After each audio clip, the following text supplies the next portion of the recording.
ನಮಸ್ತೆ. ಸಂಕ್ರಾಂತಿ ಹಬ್ಬದ ಹಾರ್ದಿಕ ಶುಭಾಶಯಗಳು. ಸಂಕ್ರಾಂತಿಯ ಒಂದು ಫಲ ಏನಿದೆ, ಸಂಕ್ರಾಂತಿ ದೇವಿಯ ಸ್ವರೂಪ ಹೇಗಿದೆ ಅಂತ ತಿಳಿಸ್ಕೊಡ್ಲಾಗ್ತಿದೆ. ದೇವಿ ಗಜವಾಹನವನ್ನೇರಿ ಗಧೆಯನ್ನು ಹಿಡಿದುಕೊಂಡು ಬರ್ತಾ ಇರ್ತಕ್ಕಂಥದ್ದು.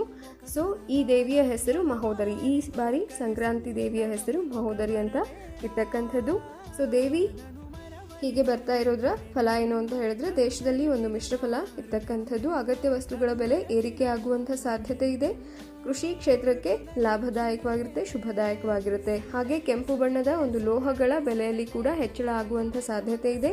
ಹಾಗೆ ಕೆಂಪು ಬಣ್ಣದ ಒಂದು ಧಾನ್ಯಗಳ ಬೆಲೆ ಕೂಡ ಉತ್ತಮವಾಗಿ ಬರುವಂಥ ಸಾಧ್ಯತೆ ಇದೆ. ಹಾಗೆ ಸಂಕ್ರಾಂತಿಯ ಒಂದು ಶುಭ ಸಮಯ ಬಂದು ಜನವರಿ 14ರಂದು ಮಧ್ಯಾಹ್ನ 3:13 6:12 ಇರ್ತಕ್ಕಂಥದ್ದು. ಈ ಫಲಗಳನ್ನ ತಿಳಿಸ್ಕೊಡ್ಲಾಗ್ತಿದೆ.